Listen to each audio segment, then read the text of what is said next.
The first gunshot rang out just as Nora Mitchell's stagecoach rattled into Silvercreek, a town that looked as worn and weary as she felt. The horses reared, nearly toppling the coach, and Nora gripped the leather seat until her knuckles turned white. She had come west to escape death, not to find more of it. "Down, everybody down," the driver shouted from above. Nora pressed herself against the floor of the coach, dust filling her nostrils as another shot cracked through the air.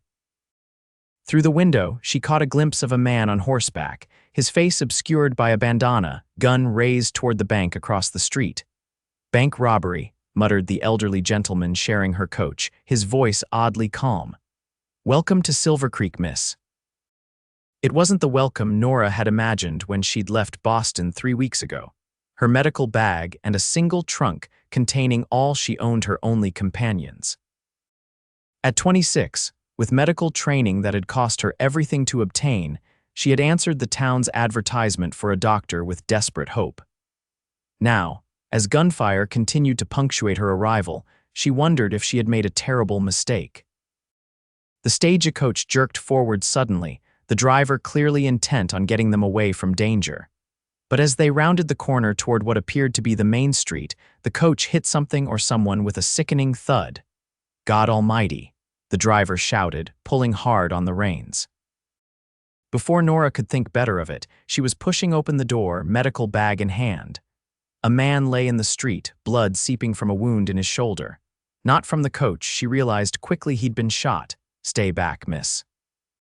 The driver warned, but Nora was already kneeling in the dust beside the injured man. "I'm a doctor," she said firmly, opening her bag with practiced movements. "This man's been shot." The wounded man's eyes fluttered open, startlingly blue against his sun-bronzed face. His hat had fallen away, revealing dark hair streaked with gold from the sun. Despite his injury, there was something magnetic about him, a quiet strength that radiated even as blood seeped through his shirt. "You picked a hell of a day to come to town, madam," he managed through gritted teeth. "I didn't realize I needed to check the bank robbery schedule before arriving," Nora replied dryly, cutting away his shirt with her scissors. The bullet had gone through the fleshy part of his shoulder, a clean wound, fortunately. A ghost of a smile touched his lips before pain clouded his features again. "Name's Everett Wade. Most folks call me Wade." "Well, Mr. Wade, I'm Dr. Mitchell, and I need to get you somewhere clean to treat this wound properly." She looked up at the gathering crowd. "Is there a doctor's office nearby?" A portly man stepped forward, wiping sweat from his brow with a handkerchief. "That'd be yours, madam. Building with the green door, end of the street. I'm Mayor Higgins. We weren't expecting you until tomorrow." "Clearly," Nora said, pressing a cloth to Wade's wound. "I need help moving him." 2 men stepped forward, but Wade shook his head. "I can walk." He struggled to his feet with Nora's reluctant assistance towering over her 5'4" frame, the bank robbers. Wade asked the crowd, his voice stronger than Nora would have expected. "Got away," someone said. "Jed at the bank got shot too," Wade nodded grimly. "I'll deal with that later." He looked down at Nora. "Lead the way, doctor." Nora felt the weight of the town's eyes on her as she helped Wade down the dusty street toward a modest clapboard building with a faded green door. This wasn't how she had planned to introduce herself to Silvercreek, but perhaps it was fitting. Nothing in her life had gone according to plan since the day her father had died 3 years ago, leaving her with nothing but debts and determination. Inside the building, Nora found a surprisingly well-equipped examination room, though a thick layer of dust covered everything. The town's previous doctor had passed away 4 months ago, the mayor explained as he helped Wade onto the examination table. "Leave us, please," Nora said, rolling up her sleeves. "I need to work." The mayor hesitated, then nodded, backing toward the door. "Town council meeting tonight at 7, Dr. Mitchell. We'd like to formally welcome you." Nora merely nodded, already focused on cleaning Wade's wound. When the door closed behind the mayor, she became acutely aware of being alone with this stranger, this surprisingly handsome stranger, whose eyes seemed to see right through her carefully constructed composure. "You're not what the town was expecting," Wade said as she worked. "And what were they expecting, Mr. Wade?" "Someone with a beard, for starters." A hint of amusement softened his pained expression. Silvercreek's never had a woman doctor before. Well, they do now. Nora worked methodically, cleaning the wound. Are you the sheriff? Is that why you were shooting at bank robbers? Wade let out a short laugh that turned into a wince. No, madam, I ranch outside of town, just happened to be in the wrong place at the wrong time. Or the right place, Nora countered. I understand you shot one of them before they got you. News travels fast, Wade murmured. Yes, I believe I winged one of them, not that it stopped them. As Nora prepared to stitch the wound, she studied him more carefully. His hands were calloused from hard work, but there was an unexpected gentleness in the way he held himself, even in pain. Not the typical rough cowboy she'd been warned about back east. This will hurt, she warned, threading her needle. I reckon I've had worse. His eyes never left her face as she began to stitch, his jaw tightening but no sound escaping his lips. What brings a woman doctor all the way from Boston, is it? To a place like Silvercreek? He asked after a moment, clearly trying to distract himself from the pain. Nora's hands remained steady, though her heart stuttered slightly at the question. The advertisement said Silvercreek needed a doctor. I need somewhere to practice. That's not an answer, Dr. Mitchell. She tied off a stitch with perhaps more force than necessary. It's the only answer you're entitled to, Mr. Wade. He fell silent then, watching her work with those unsettlingly perceptive eyes. When she finally cut the last thread and began bandaging his shoulder, he spoke again, his voice lower.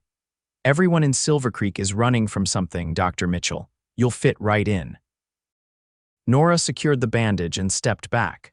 There, you should rest, but I suspect you won't. Try to keep the wound clean and come back in 2 days so I can check it. Wade eased himself off the table, reaching for his blood-stained shirt. Nora handed him a clean one from a cabinet. The previous doctor kept these for emergencies, she explained. Their fingers brushed as he took the shirt, and Nora felt an unexpected jolt of awareness that she immediately suppressed. She had not come west for entanglements of any kind, especially not with a man who already saw too much. What do I owe you? Wade asked, carefully sliding the shirt over his injured shoulder. Nothing. Consider it a welcome to Silvercreek service. Nora busied herself cleaning her instruments, keeping her back to him. That's mighty generous, but I pay my debts, doctor. His voice was closer now, and Nora turned to find him standing just behind her, hat in hand. Up close, she could see flecks of gray in his blue eyes and fine lines at their corners that spoke of years squinting against the sun. Then pay it forward, Mr. Wade. Help someone else when they need it. A slow smile spread across his face, transforming his features from merely handsome to something that made Nora's breath catch embarrassingly in her throat. I believe I will, he said softly. Starting with you. Town council can be a pack of wolves when they want to be. I'll be there tonight. Make sure they treat you fair. Before Nora could protest, he settled his hat on his head and moved toward the door. He paused with his hand on the knob, looking back at her with an expression she couldn't quite read. Silvercreek just got a whole lot more interesting, Doctor. Mitchell, I look forward to seeing what changes you bring. With a slight tip of his hat, he was gone, leaving Nora alone in her new office, her heart beating a rhythm that had nothing to do with the excitement of treating her first patient in Silvercreek. That night, as Nora changed into her best remaining dress, a navy blue affair that had seen better days, but still maintained its dignity, she rehearsed what she would say to the town council. They had hired a doctor. They were getting a doctor. Her gender should be irrelevant. Yet as she stepped into the town hall, the sudden silence that fell over the room told her it would be anything but irrelevant. A dozen men in varying states of formal dress stared at her, as if she were an exotic animal that had wandered in from the wilderness. Only 2 faces showed anything other than shock or disapproval. Mayor Higgins, who looked nervous but determined, and Everett Wade, leaning against the back wall with his uninjured arm, that same unreadable expression on his face. Gentlemen, Nora said into the silence, squaring her shoulders, I believe you were expecting me. The council meeting was every bit as difficult as Nora had anticipated. Questions about her training, her experience, her ability to handle the rougher elements of frontier medicine came at her like bullets. She fielded them all with the calm precision she had developed during her years at medical school, where she had been one of only 3 women in her class. Dr. Mitchell already proved herself today. Wade's voice cut through the interrogation, silencing the room. He stepped forward, his presence commanding attention without effort. She saved my life, and from what I hear, Jed Thompson's too. What more do you need to know? With all due respect, Wade, said a thin man with spectacles whom Nora had learned was the town banker, a woman doctor is unprecedented in these parts. We need to be certain you were certain enough when you hired her without meeting her, Wade interrupted. Or did you assume Dr. N? Mitchell was a man. The uncomfortable shifting in seats told Nora all she needed to know. They had indeed assumed she was a man when they had accepted her credentials by mail. Gentlemen, Nora said, keeping her voice level, I understand your concerns. I've faced them before and I'll face them again, but I am a fully qualified physician who has traveled nearly 2,000 miles to serve this community. Judge me by my work, not by my gender. Mayor Higgins cleared his throat. Well said, Dr. Mitchell, and Mr. Wade makes a fair point. We did review your credentials and found them satisfactory. He looked around the table. Unless there are objections, I move that we formally welcome Dr. Mitchell as Silvercreek's new physician with the standard 6-month probationary period as outlined in our agreement. The vote was not unanimous, but it was sufficient. As the meeting adjourned, Nora felt a mixture of relief and exhaustion wash over her. She had won this battle, but the war for acceptance was just beginning. That went better than I expected, came Wade's voice as she gathered her things. Nora looked up to find him waiting by the door. Thanks to your intervention. I just stated the obvious. You did the hard part. He fell into step beside her as she left the town hall. The night air was cool, stars blazing overhead in a way Nora had never seen in Boston. Allow me to walk you home, Doctor. It's your first night in town. I'm perfectly capable of finding my way, Mr. Wade. It's a single street. No doubt. But a gentleman doesn't let a lady walk alone after dark, capable or not. Nora sighed, too tired to argue. Very well.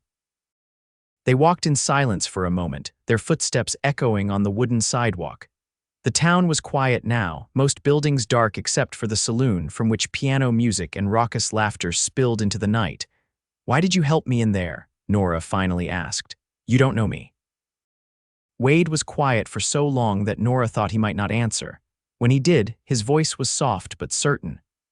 My sister wanted to be a doctor. Smartest person I ever knew, but our pa said doctoring wasn't for women, so she married young instead, died in childbirth 3 years later. He paused, and Nora could feel the weight of old grief in the space between them. The doctor was drunk, couldn't save her or the baby. I've often wondered if things might have been different if she'd had the chance you did. Nora's throat tightened. I'm sorry about your sister. It was a long time ago. Wade stopped as they reached the small house attached to Nora's office. But when I saw you today, doing what Hannah never got to do, it seemed like, I don't know, like maybe something was finally going right in the world. The raw honesty in his voice caught Nora off guard. This man was nothing like what she had expected to find in this rough frontier town. Before she could formulate a response, Wade tipped his hat. Get some rest, Dr. Mitchell. If I know Silvercreek, your skills will be needed before you've had your morning coffee. With that, he turned and walked away, his tall figure soon swallowed by the darkness. Nora stood watching him go, an unexpected warmth blooming in her chest despite her best efforts to suppress it. She had not come to Silvercreek looking for friendship, let alone anything more complicated. She had come to escape her past and build a practice where her gender wouldn't matter as much as it had in Boston. Yet as she unlocked the door to her new home, Nora couldn't help but feel that Everett Wade might complicate her carefully laid plans in ways she wasn't prepared for. The next morning dawned bright and clear, the kind of pristine blue sky that seemed to stretch on forever. Nora had spent half the night organizing her office and unpacking her medical supplies, finally falling into bed well past midnight. She was just finishing her coffee when the first knock came at her door. A young woman stood on the porch, a small boy of about 4 clinging to her skirts. The woman's face was pale with worry, dark circles under her eyes suggesting she hadn't slept. Dr. Mitchell, I'm Emma Taylor. This is my son, Samuel. He's had a cough that won't quit, and now he's burning up with fever. Nora ushered them in, her fatigue forgotten. How long has he been ill? The cough started maybe a week ago, but the fever only came on last night. Emma lifted the boy onto the examination table. Samuel's face was flushed, his breathing slightly labored. As Nora examined him, more patients arrived, a ranch hand with a deep cut on his palm, an elderly woman with joint pain, a miner with a persistent headache. By midday, Nora had seen more patients than she typically would have in Boston in 3 days. She was just seeing off Mrs. Abernathy, who suffered from what appeared to be nothing more serious than indigestion, when the door opened again. Everett Wade stood there, looking considerably better than he had the day before, though he still held his injured arm slightly stiffly. "Mr. Wade." "Are you here for me to check your wound?" "Partly," he admitted. "But also to see if you've eaten today. Thought you might appreciate some lunch." He held up a basket that emitted enticing aromas. Nora's stomach chose that moment to growl loudly, reminding her that she had, in fact, forgotten to eat. "That's very thoughtful of you." Wade set the basket on her desk and began unpacking it: fresh bread, cheese, sliced ham, and 2 apples. "Martha at the hotel restaurant put this together when I mentioned you might be too busy to eat.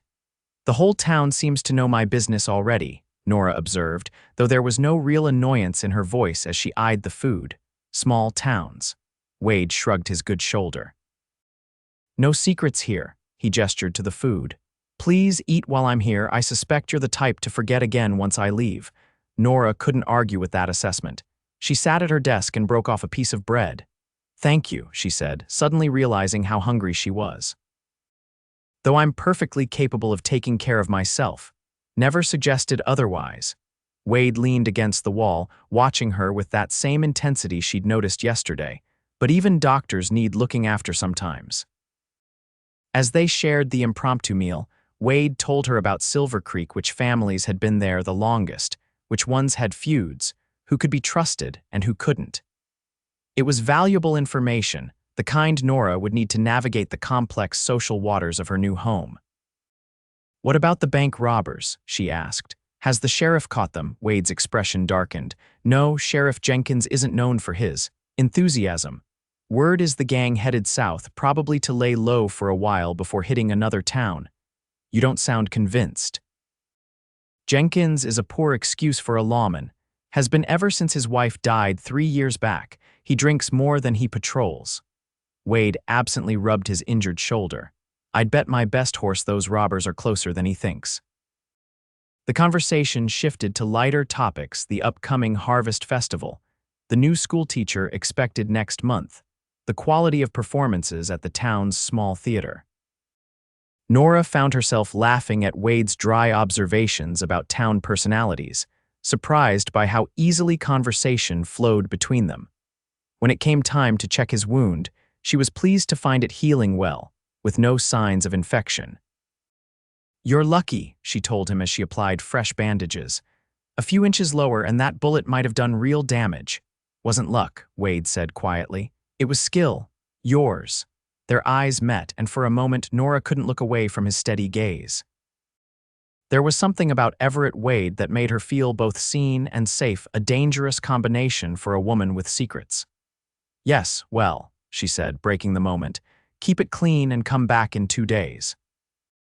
You should be able to use the arm more by then, though I'd avoid any heavy lifting for at least a week."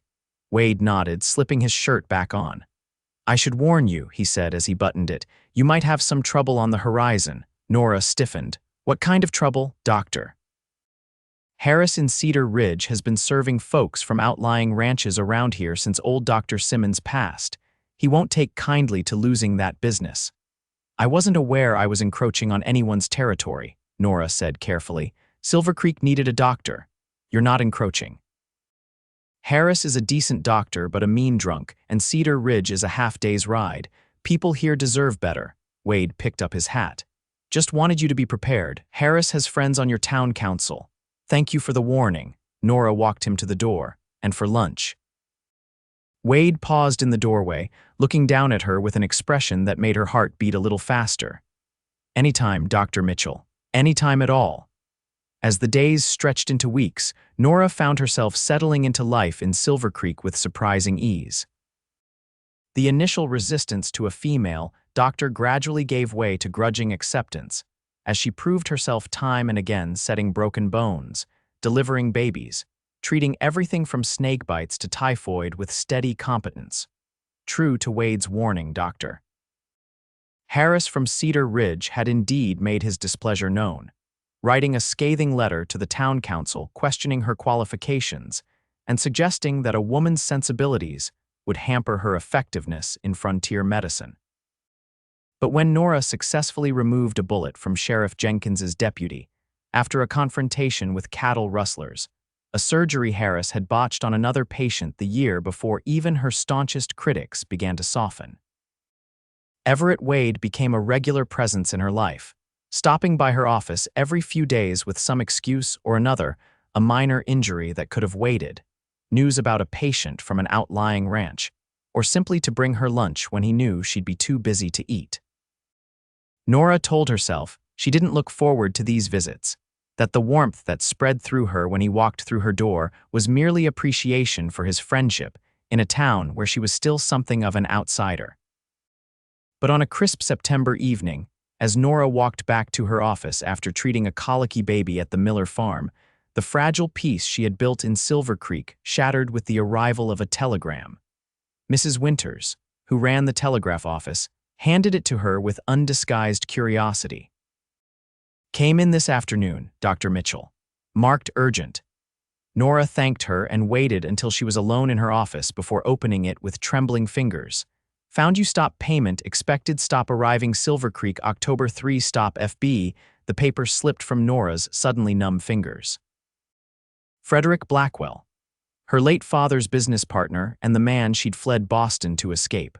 The man who had threatened to destroy her reputation and career if she didn't pay the debts. Her father had left behind debts she had no means to pay and strongly suspected were fraudulent. Nora sank into her chair, her mind racing.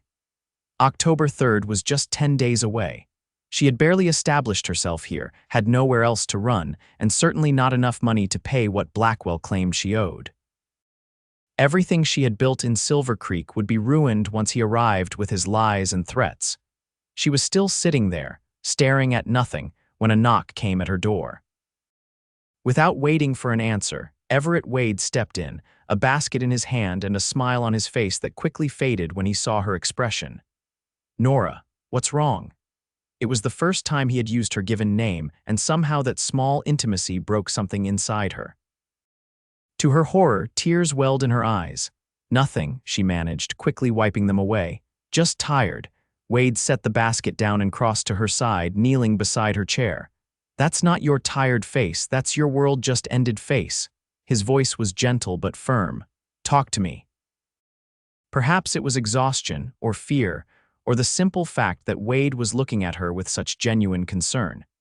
But Nora found herself telling him everything about her father's death, the debts Blackwell claimed were owed, his increasingly threatening behavior, and her desperate flight west when he had suggested she could work off the debt in his bed.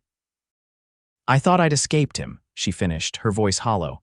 "I should have known better." Wade's face had darkened with each word, his jaw tight with barely suppressed anger.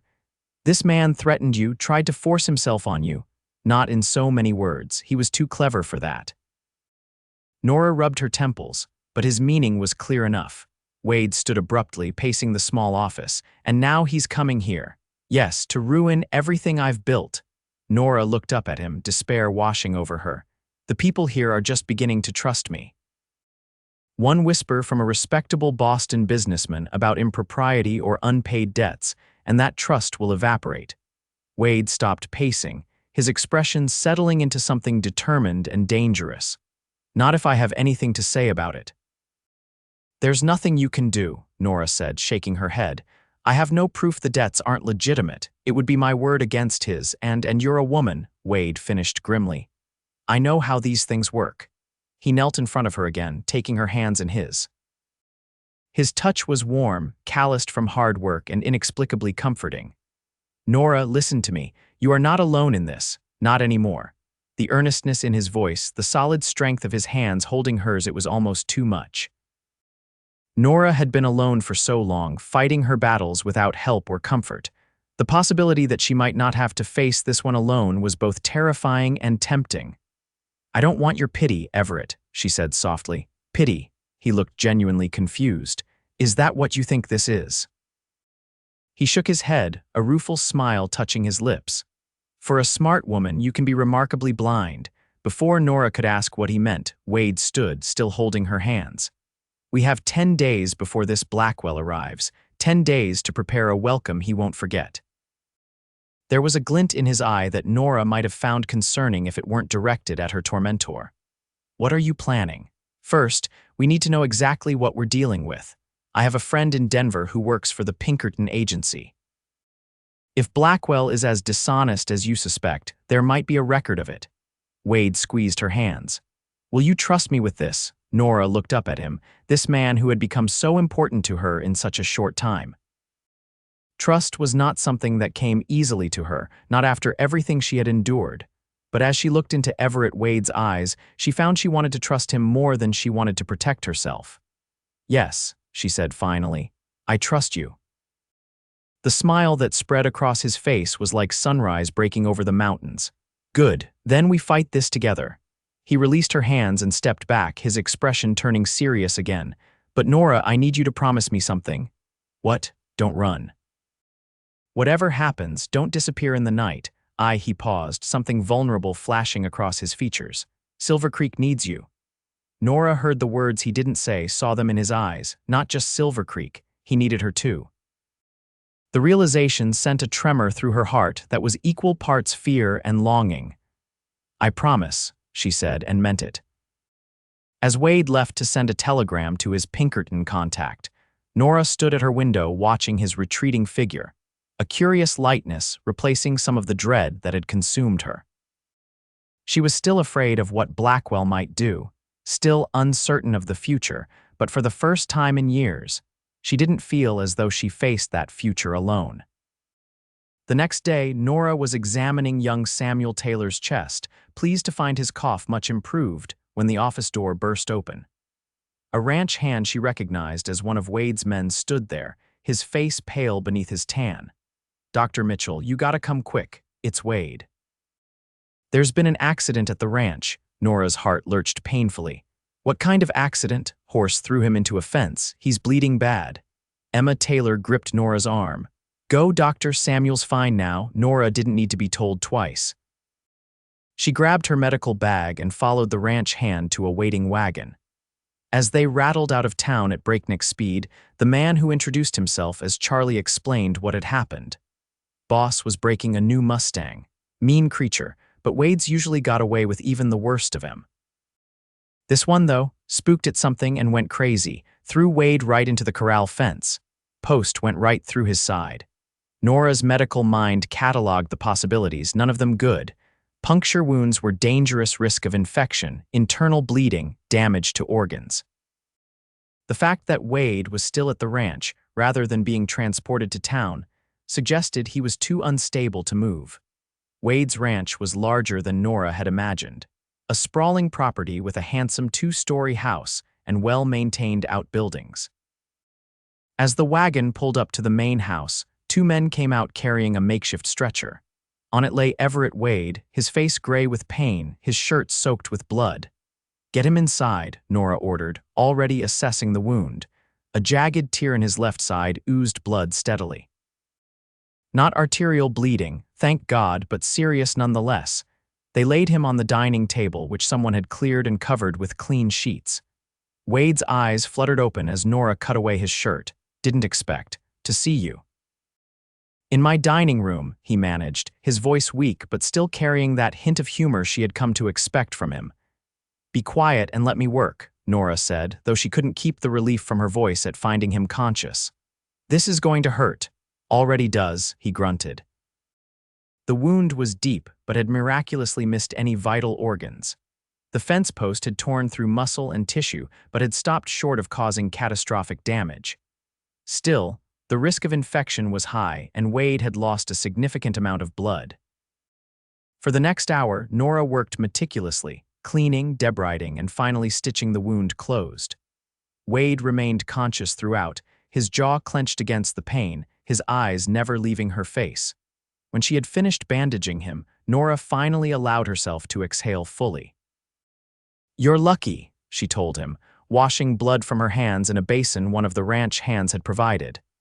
"A few inches deeper, and we wouldn't be having this conversation." "Seems I'm making a habit of being lucky around you," Wade murmured, his voice stronger now that the immediate crisis had passed. Nora instructed the men to move him carefully to his bed, then followed them upstairs to a large, surprisingly tidy bedroom. Once Wade was settled, she shooed everyone else out, needing to check his vital signs without an audience. "Your men are devoted to you," she observed as she took his pulse, trying to ignore how intimate it felt to be alone with him in his bedroom. "Good men," Wade agreed.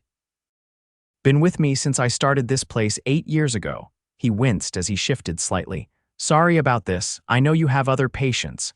"Don't apologize for nearly getting yourself killed," Nora said sharply, then softened her tone.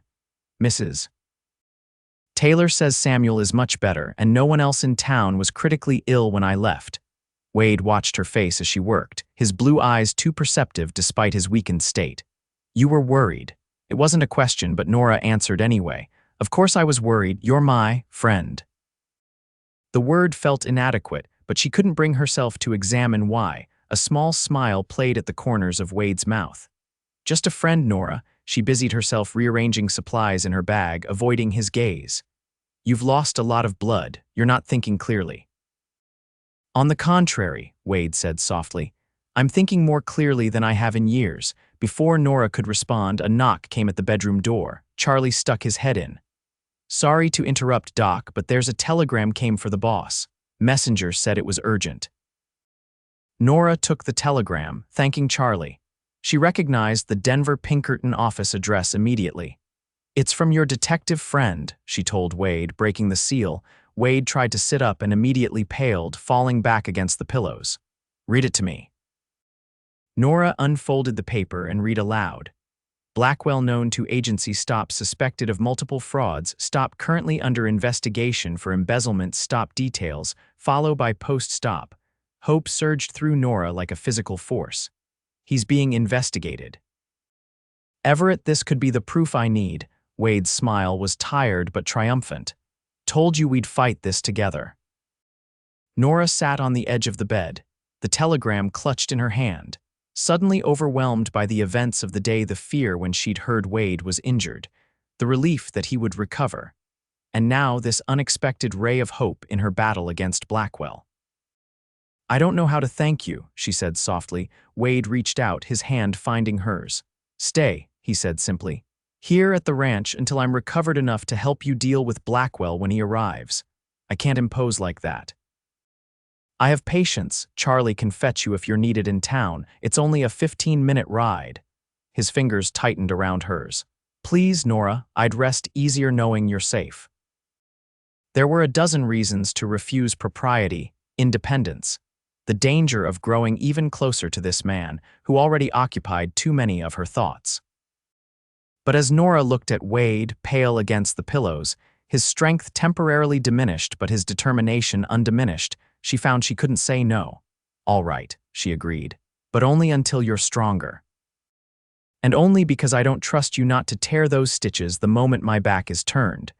Wade's smile was like sunshine breaking through clouds. "I'll be a model patient." "Somehow I doubt that," Nora replied dryly. But she was smiling too. A warm feeling spreading through her chest that had nothing to do with the telegram still clutched in her hand, and everything to do with the man whose hand held hers, as if he never intended to let go. The next week passed in a strange, dreamlike state for Nora.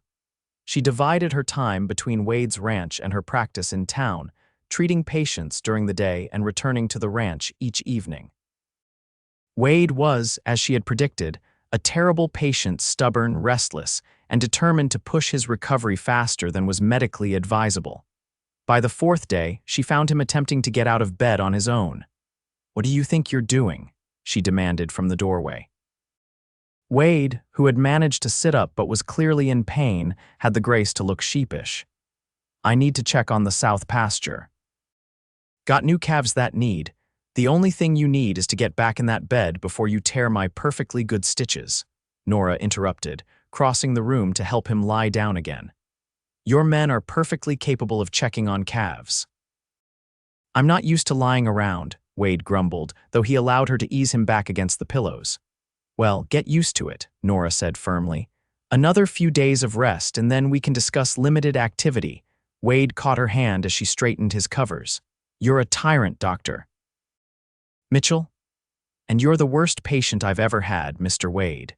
Their eyes met, and Nora was suddenly very aware of how close she was standing to his bed, how intimate it felt to be in his bedroom with the evening sun casting long shadows across the floor.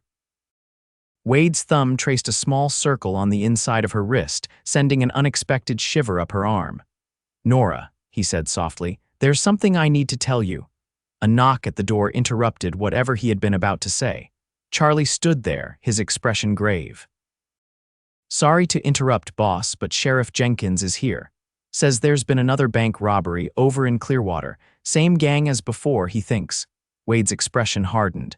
"Any casualties?" One dead, the bank manager. "Sheriff's putting together a posse to go after them. Wanted to know if any of our boys would join." Wade attempted to sit up again, wincing. Tell him Mr. Wade is recovering from a serious injury and won't be joining any posses," Nora interjected firmly. "But his men are free to make their own decisions." Charlie looked between them, clearly torn between his loyalty to Wade and his respect for the doctor. Wade finally nodded. "She's right. I'd be a liability in this condition. Tell Jenkins I can spare 3 men if they want to ride with the posse. Your choice who goes." After Charlie left, Wade leaned back, frustration evident in the set of his jaw.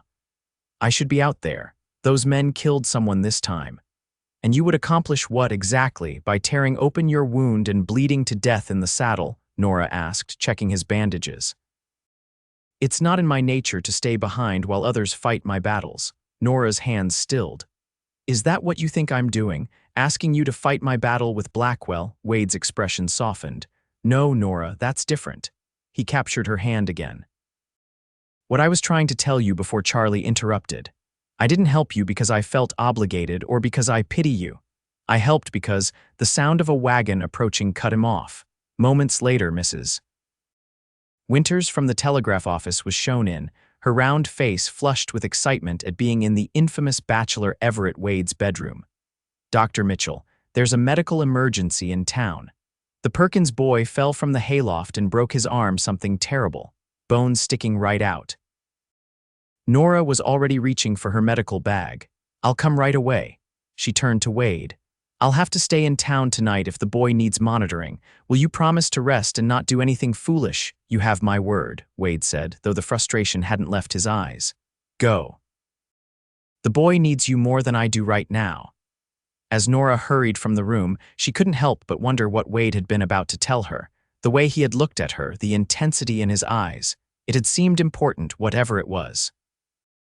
But young Tommy Perkins's compound fracture required all her attention, and by the time she had set the bone, administered laudanum for the pain, and ensured there was no risk of infection, it was well past midnight.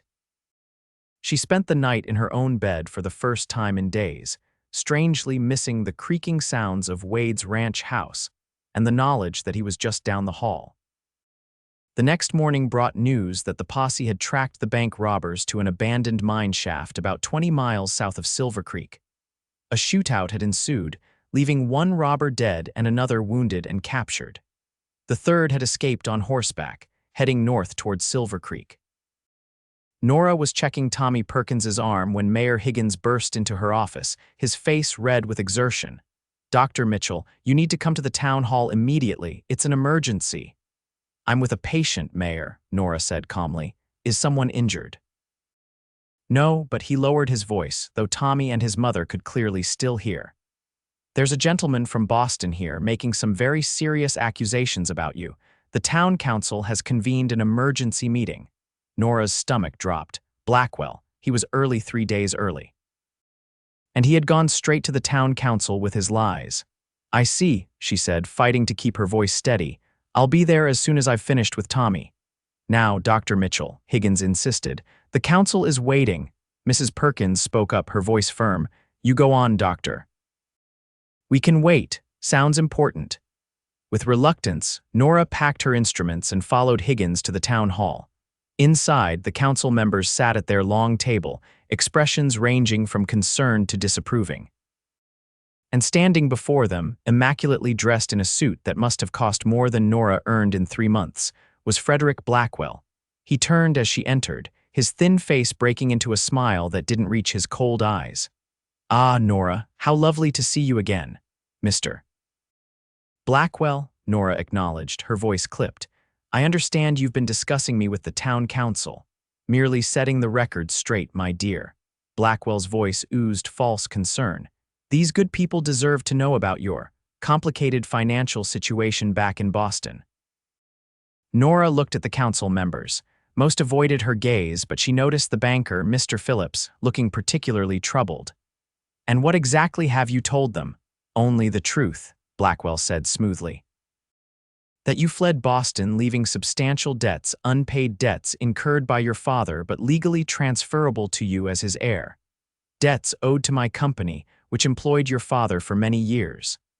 That's a lie, Nora said calmly, though her heart was pounding.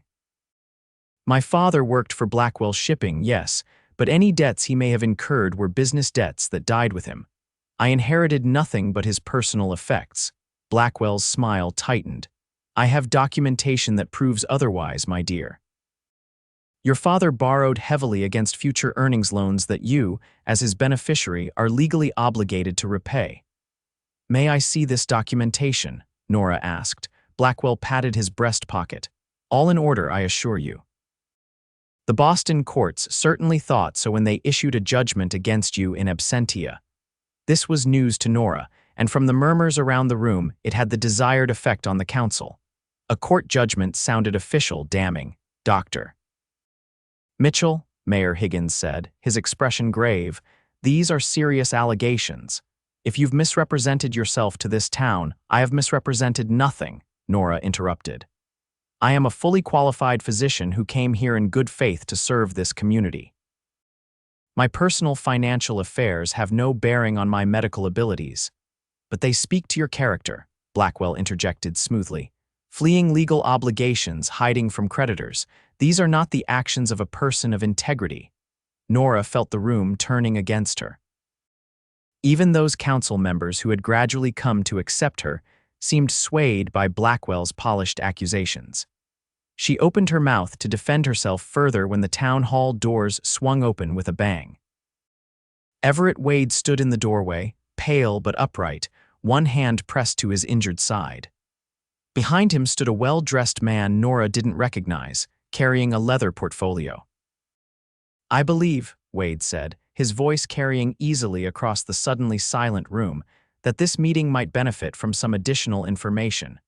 Blackwell turned, irritation flashing across his features before he composed them into a mask of polite inquiry. And you are Everett Wade. I own the Double W Ranch outside town. Wade stepped into the room, moving carefully but with purpose. And this is Mr. James Morrison of the Pinkerton Detective Agency's Denver office. The mention of the Pinkertons caused a stir among the council members. The agency's reputation for thorough investigation was well known. Mr. Morrison, Wade continued, perhaps you'd care to share what your agency has uncovered about Mr. Blackwell's business practices. Morrison stepped forward, opening his portfolio. Frederick Blackwell is currently under investigation by both the Pinkerton Agency and the Boston Police for multiple counts of fraud, embezzlement, and extortion. He produced several official-looking documents. We have statements from no fewer than 6 individuals who claim Blackwell fabricated debts and used threats to extract payment. Blackwell's face had gone from confident to thunderous. This is outrageous. I will not stand here and be slandered by the truth. Wade interrupted, his voice dangerously soft. Dr. Mitchell isn't the first person you've tried to swindle, Blackwell, but she will be the last. Morrison continued, Among our evidence is testimony from your former clerk, who admits to falsifying loan documents at your direction, including those purportedly signed by Dr. Mitchell's father. The town council was now looking at Blackwell with growing suspicion. Mayor Higgins cleared his throat. "Mr. Blackwell, these are serious counter-allegations. Lies and fabrications," Blackwell spat, but his confidence was clearly shaken. "I have a court judgment obtained through perjured testimony and falsified documents," Morrison interjected smoothly. "The Boston courts have already been notified and are reviewing the case. I expect the judgment to be vacated within the week." Blackwell's face had turned an alarming shade of red. He looked wildly around the room, then fixed his gaze on Nora. "You think you've won? You're nothing but a woman playing at being a doctor. No one will ever take you seriously." "That's enough," Wade said, stepping between Nora and Blackwell. Despite his injury, he seemed to tower over the other man. "Doctor Mitchell has saved more lives in her short time here than you've ever done with your entire miserable existence. She is respected and valued in this community." There were murmurs of agreement from around the room. Even the most skeptical council members were nodding. "I think," Mayor Higgins said firmly, "that this meeting is concluded. Mr. Blackwell, I suggest you leave Silvercreek immediately." "You can't," Blackwell began, but fell silent as Sheriff Jenkins appeared in the doorway, summoned by one of the council members. "Is there a problem here?" Jenkins asked, his hand resting casually on his gun belt. "Mr. Blackwell was just leaving," Wade said, his eyes never leaving Blackwell's face. "Weren't you?" For a moment, it seemed Blackwell might argue further, but faced with the combined disapproval of the room and the sheriff's watchful presence, he finally backed down. "This isn't over," he muttered to Nora as he gathered his papers. "Yes," Nora said quietly, "it is." As Blackwell was escorted out by Sheriff Jenkins, the tension in the room broke. Council members approached Nora with apologies and assurances of their continued support. Morrison explained that he had come to Silvercreek specifically to apprehend Blackwell, who was now likely to face criminal charges in Boston. Through it all, Wade remained at Nora's side, a solid, reassuring presence, despite the fact that he was clearly in pain from his exertions. When the council finally adjourned and the room emptied, Nora turned to him. "You shouldn't be out of bed," she scolded, though there was no real anger in her voice. "You could have torn your stitches." "Some things are worth the risk," Wade said simply. They walked slowly out of the town hall into the bright afternoon sunshine. The street was busy with the normal activities of a small town, horses and wagons passing, children playing, people going about their business. It all looked exactly the same as it had that morning, yet Nora felt as though everything had changed. "Thank you," she said softly as they paused on the boardwalk, "for believing in me, for helping me fight." Wade looked down at her, his expression serious. "I told you before I didn't do it out of obligation or pity." "Then why?" He took a deep breath, wincing slightly as the movement pulled at his injury. "Because from the moment you knelt in the dust to save my life, I knew you were someone special. Because every time you walk into a room, it gets brighter. Because," he broke off, seeming to struggle for words, then simply said, "because I love you, Nora Mitchell." The words hung in the air between them, honest and unadorned. Nora felt as though the ground had shifted beneath her feet. No man had ever said those words to her before, not like this, not with such simple certainty. "Everett, she faltered, overwhelmed by emotions she had kept carefully contained for so long. "I can't." Pain flickered across his face, quickly masked. "You don't have to say anything. I just wanted you to know." "No, that's not." Nora took a steadying breath. "I've spent so long not allowing myself to hope for anything beyond survival. I don't know if I remember how." Understanding dawned in Wade's eyes. He reached out slowly, giving her time to pull away, and took her hand. "Then don't hope yet," he said gently. "I'll hold the hope for both of us until you're ready." Something broke open inside Nora's chest at his words, a dam she had built around her heart years ago, when her father died and left her alone in a world that seemed determined to crush her. Tears welled in her eyes, but they weren't tears of sadness. "I think," she said, her voice barely above a whisper, "I might be ready sooner than I thought." Wade's smile was like sunrise breaking over the mountains. Slowly, giving her every chance to step away, he bent his head toward hers. Their lips met in a kiss that was gentle at first, then deepened as Nora's arms went around his neck, careful of his injury but unwilling to let go. When they finally broke apart, breathless and smiling, several townspeople were staring openly. Mrs.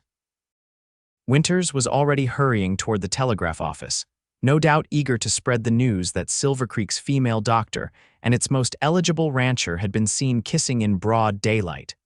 "People will talk," Nora murmured, though she couldn't bring herself to care. "Let them," Wade replied, his eyes never leaving her face. "Gives them something to do besides getting sick or injured." Nora laughed, a free, unburdened sound that felt foreign to her own ears. "You need to get back to bed before you undo all my good work," she said, falling into step beside him as they walked slowly toward where his horse was tethered. "Only if my doctor agrees to have dinner with me when I'm recovered," Wade countered. "A proper dinner in town where everyone can see that I'm courting you with honorable intentions." "Courting me," Nora repeated, her heart doing a strange little flip at the old-fashioned word, "unless you object." There was a hint of uncertainty in Wade's voice now. Nora pretended to consider it, tapping her chin thoughtfully. "Well, you are a terrible patient, but I suppose you have other qualities that might compensate." Wade's laugh was warm and rich, drawing smiles from passers-by. "Such as?" "You'll have to court me properly to find out," Nora replied with a smile that felt as bright as the sun overhead. As Wade helped her onto his horse before carefully mounting behind her, his arms encircling her waist as they rode slowly back toward the ranch, Nora felt something she hadn't experienced in years, perhaps had never truly experienced before. Hope. 6 months later, with spring bringing new life to the plains around Silvercreek, Nora stood in the small back garden of what was now her home, watching butterflies dance among the first wildflowers. The house, which had once felt too large and empty for a single woman, now felt just right for a married doctor's practice, with a separate entrance for patients and comfortable living quarters upstairs. Thinking deep thoughts, came a familiar voice from behind her. Nora turned to find Everett watching her from the back door, his tall frame filling the doorway. He had fully recovered from his injury, though he claimed it still ached when rain was coming, a claim Nora suspected he made primarily so she would fuss over him. "Just enjoying the quiet before my next patient arrives," she said, smiling as he crossed to her side. "Mrs. Johnson is bringing the twins for their checkup, and they're never quiet." Wade slipped his arms around her waist, pulling her gently against him. "I rode into town to check on that lumber order for the new clinic. Should be here next week." The clinic had been Wade's idea, a larger facility where Nora could treat more patients, with a proper surgery and recovery rooms. The town council had enthusiastically approved the plan, especially after Nora had successfully performed an emergency appendectomy on Councilman Brown's son during the winter. "I still think it's too grand," Nora said, though she couldn't help but feel excited about the possibilities a real clinic would bring. "Silvercreek isn't that big. It's growing," Wade pointed out, "and so is your reputation. People are coming from 3 counties to see the miracle doctor of Silvercreek." Nora laughed, leaning back against his chest. "Hardly a miracle, just good training and clean instruments. And exceptional skill," Wade added, pressing a kiss to the top of her head. "Don't forget that part." Their quiet moment was interrupted by a knock at the front door. Mrs. Johnson with the twins, no doubt. Nora reluctantly pulled away from Wade's embrace. "Duty calls," she said, straightening her skirts. Wade caught her hand as she turned to go. "I was thinking," he said, his voice taking on that particular tone that meant he had something important to say, "that maybe the clinic could use a nursery. For patients' children, of course, but also, maybe someday." He let the thought trail off, but his meaning was clear. They had discussed children before, agreeing to wait until Nora's practice was more established. But lately, watching Wade with the children of Silvercreek, the patience and gentleness he showed them, the way their faces lit up when he entered a room, had made Nora wonder if perhaps they didn't need to wait quite so long. A nursery would be practical, she agreed, her heart warming at the hope in his eyes. For patients' children, and perhaps others. Wade's smile was radiant, Perhaps by next spring, Nora laughed, standing on tiptoe to kiss him quickly. Let's see how quickly that clinic gets built, Mr. Wade. As she went to greet Mrs. Johnson and the twins, Nora reflected on how much her life had changed in less than a year. From a desperate flight west to escape Blackwell's threats, to finding not just a community that accepted her, but a man who loved her exactly as she was, stubborn independence and all. Frederick Blackwell was now serving time in a Boston prison for fraud and embezzlement, thanks in part to Mr. Morrison's investigation. The debts he had claimed Nora owed had been proven fraudulent, her name cleared completely. The irony wasn't lost on Nora that in running from Blackwell, she had found everything she hadn't known. She was looking for a home, a thriving practice, and a love she had never dared to hope for. Hope. It was still sometimes a fragile thing in Nora's heart, easily bruised by old fears and doubts. But each day, as Wade had promised on that sunlit street 6 months ago, he held enough hope for both of them.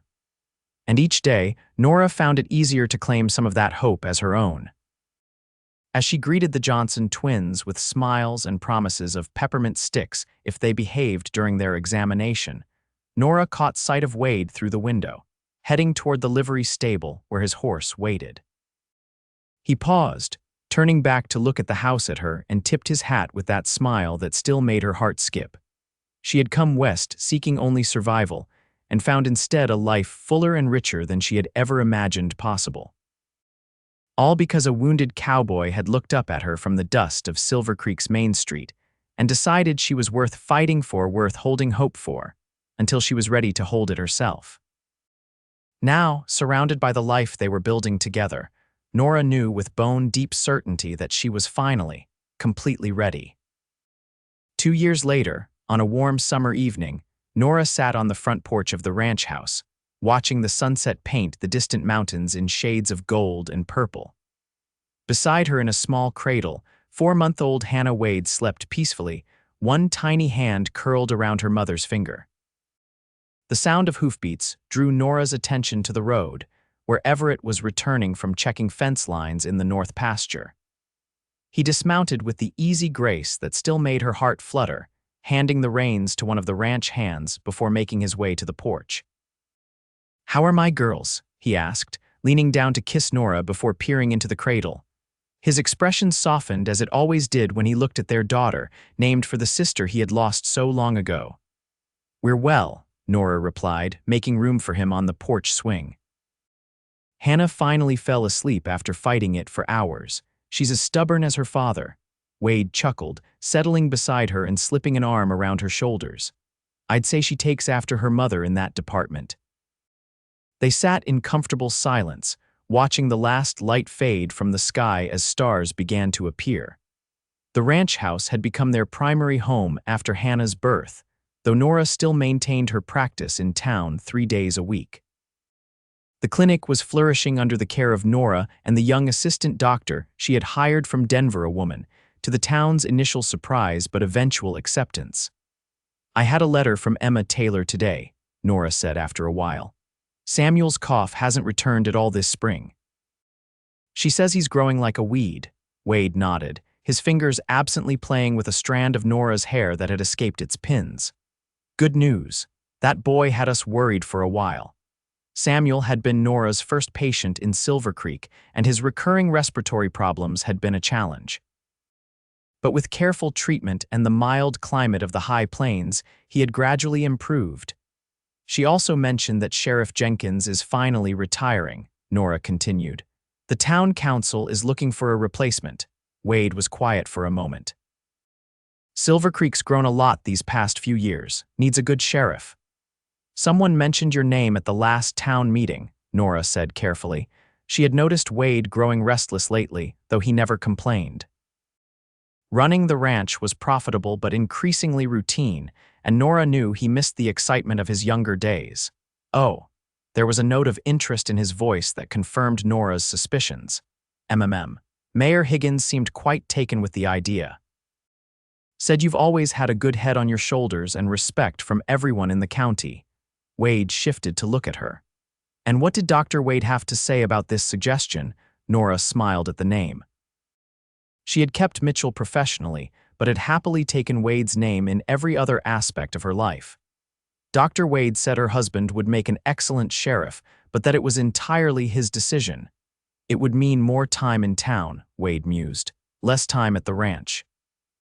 Charlie runs most of the day-to-day operations already, Nora pointed out, and it would mean more time with your wife and daughter on the days I'm at the clinic. A slow smile spread across Wade's face. You've given this some thought. I just want you to be happy, Nora said simply. The way you've always wanted for me. Wade pulled her closer, pressing a kiss to her temple. I am happy, Nora, happier than I ever thought possible. But, he chuckled, you know me too well. He was quiet for a moment, watching the stars brighten against the darkening sky. I do miss having a purpose beyond the ranch, being sheriff. It would be a way to give something back to Silvercreek. Then you should consider it, Nora said firmly. Hannah and I will support whatever you decide. As if hearing her name, the baby stirred in her cradle, making the small snuffling sounds that usually preceded waking. Wade reached down to lift her gently, cradling her against his broad chest with practiced ease. What do you think, little one? He asked softly. Should your pa be the new sheriff? Hannah blinked up at him with eyes that were already showing signs of turning blue like his, her tiny mouth curving in what might have been a smile or simply gas. Wade laughed, the sound rich with contentment. I'll take that as a yes, he said, looking up at Nora with so much love in his eyes that it still took her breath away. If you're both behind me, how can I say no? Nora leaned against his side, her family complete in that perfect moment as twilight settled over the land they had both come to love. Do you ever think about that day, she asked softly, when the stagecoach nearly ran you over? Best thing that ever happened to me, Wade replied without hesitation, though I could have done without the bullet hole. Nora laughed, remembering her own words to him that day. I didn't realize I needed to check the bank robbery schedule before arriving. You were so fierce, Wade recalled, smiling at the memory. Standing there in the dust with your medical bag, not backing down an inch, I think I started falling in love with you right then. I thought you were the most irritating patient I'd ever treated, Nora countered, though they both knew it wasn't entirely true. There had been something between them from that first moment, a recognition, a connection neither had been looking for but both had needed desperately. And now? Wade asked, his voice soft in the gathering darkness. Nora reached up to touch his face, tracing the familiar lines that had deepened with laughter over the years they'd been together. Now I know you're the most irritating patient I've ever treated, she teased. But also the best thing that ever happened to me. Wade's laugh rumbled through his chest, making Hannah coo in response. Not exactly poetry, but I'll take it. As the first stars fully emerged overhead, Nora thought back to that moment on the street after Blackwell had been exposed, when Wade had told her he would hold the hope for both of them until she was ready. She had been so afraid, then afraid to trust, afraid to believe in the possibility of happiness, afraid to hope. But Wade had been patient, steady as the mountains on the horizon, never pushing but always present. And gradually, almost without her noticing, hope had taken root in Nora's heart, growing stronger with each passing day until it blossomed into the life they now shared. I love you, she said simply, words that had once been so difficult to say but now flowed as naturally as breath. Wade's arm tightened around her, Hannah nestled safely between them. I love you too, Nora. Always have, always will. As darkness settled fully over the ranch, bringing with it the night sounds of crickets and distant coyotes, Nora closed her eyes and leaned into the embrace of the family she had found in this wild, beautiful place.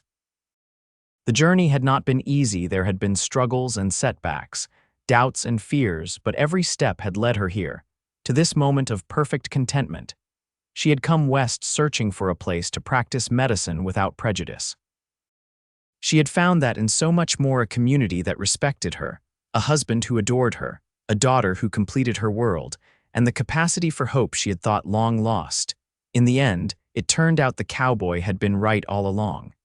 He had held the hope until she was ready. And now, surrounded by the life they had built together, Nora knew with absolute certainty that she would never stop hoping for their future, for their daughter's future, for all the possibilities that still lay ahead. It was, after all, what had brought her west in the first place. Hope in its most fundamental form. Hope for something better, something more. And in Everett Wade's arms, with their daughter between them and the vast Wyoming sky overhead, Nora had found exactly that, something better, something more, something worth hoping for after all.